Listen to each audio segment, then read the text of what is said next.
Hello guys! Hello. This is for Capricorn. Okay, Capricorn, welcome dito sa aking channel, Kapalaran 888. Welcome. Alamin natin, Capricorn, kung anong messages, vibration, gabay energy para sa inyong lahat. So, this is general reading tayo. Okay, so please comment down below if you resonated. Okay, Capricorn, 9 of Spades, number 41, number 5. So, dito sinasabi Capricorn na you need to be careful. This is awareness, this is warning. Kasi, lalo dun sa mga babaeng Capricorn, because this is roses, babae siya. So, sinasabi na possible na maging, hindi maging maganda yung health mo. So, possible na magkaroon ka ng health issues, may mga sakit, pwede ikaw yung magkasakit or miyembro ng pamilya. Okay, so ito siya. Okay. Next card natin is 7 of Clover, number 20. So, dito naman sinasabi ng barahan na to na because of sickness or because of, I don't know, kung anong nangyayari sa paligid mo, especially sa well-being mo yung health mo, sobrang magde-deteriorate siya. So, parang halimbawa, mabilis kang sipunin, mabilis kang mairita, parang ganon. And, mabilis kang ma-stress. So, sinasabi ng baraha dito na possible na your family will suffer like sadness, parang ganon. So, possible din dito na may sakit or pwedeng may magkasakit, balita na may sakit, may mga balitang may namatay or whatever man. Okay.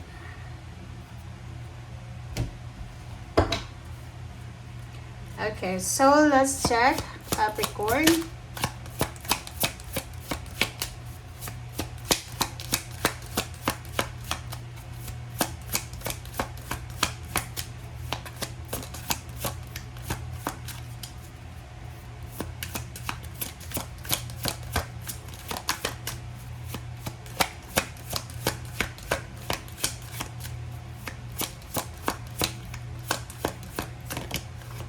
Okay, Capricorn, alignments. Alignment. So, sinasabi ng baraha sa'yo na kailangan ng alignment, kailangan ng balanse ng iyong buhay sa ngayon. So, nakikita ko sa'yo dito na kailangan mong gamitin ang iyong energy, ang iyong oras, ang iyong emotion sa may kwentang bagay. Okay? So, there's a parang need for healing. Kailangan ng kagalingan, kailangan ng kalma, ng pasensya, ng balanse.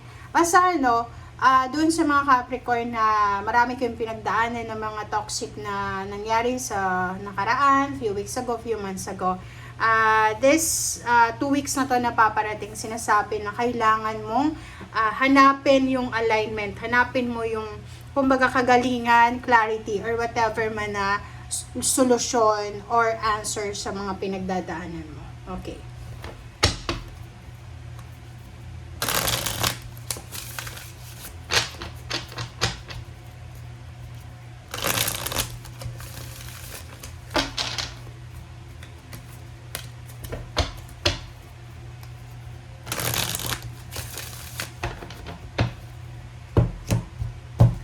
Okay. Wow. So, this one is the Lovers, Major Arcana, and this is Judgment. So, nakikita ko sa'yo dito, Capricorn, na isang napaka-importante, napaka-solid na decision making ang kailangan mong gawin regarding sa love life. Okay? Okay. So, kung makikita mo dito, sinasabi ng baraha sa inyo dito na kailangan yung lumabas sa comfort zone nyo na mag-asawa. Like for example, kung kayo ay mag-asawa, panay ang away, panay ang tampuhan, or there's a financial problems na pinagdadaanan kayo sa lugar kung nasan kayo ngayon, sa trabaho kung anong meron kayo ngayon. Sinasabi ng baraha na lumabas ka dyan sa lugar na yan, sa sitwasyon na yan. Literal guys, sinasabi na maghanap ka. You need to travel, we need to relocate, kasama yung asawa mo, kung may anak ka.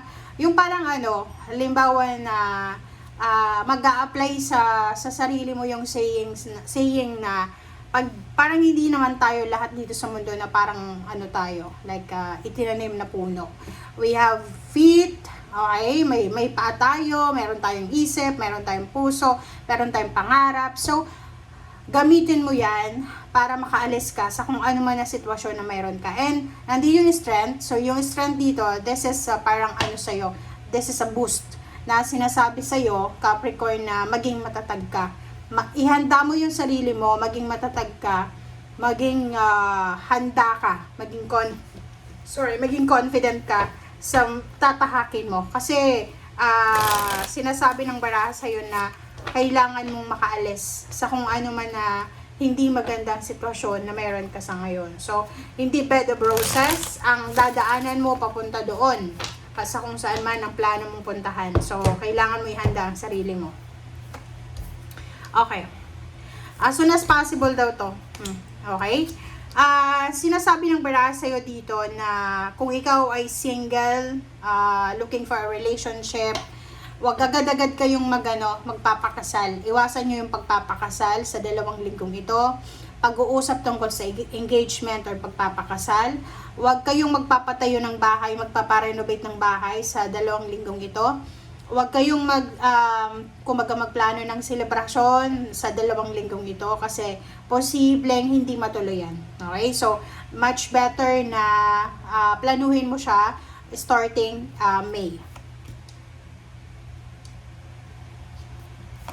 Okay, Ace of Cups and 8 of Wands.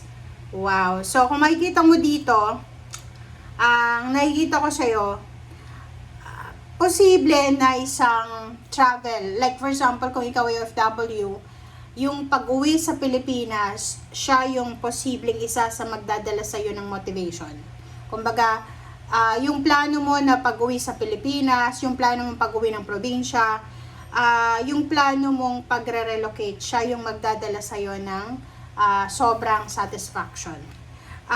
Nakikita ko siya dito na may naghihintay talaga sa'yo na happiness, fulfillment and happiness sa malayong lugar. So, ang barahang ito, sinasabi ng baraha sa'yo na lalo na kung love life ito, huwag kang masyadong mag-focus ngayon sa love life mo. Ibig sabihin, kung single ka, enjoy mo yung pagiging single. Kung in a relationship ka naman, huwag kang masyadong magmadali na magpakasal, magkaroon ng anak, makipag-live-in.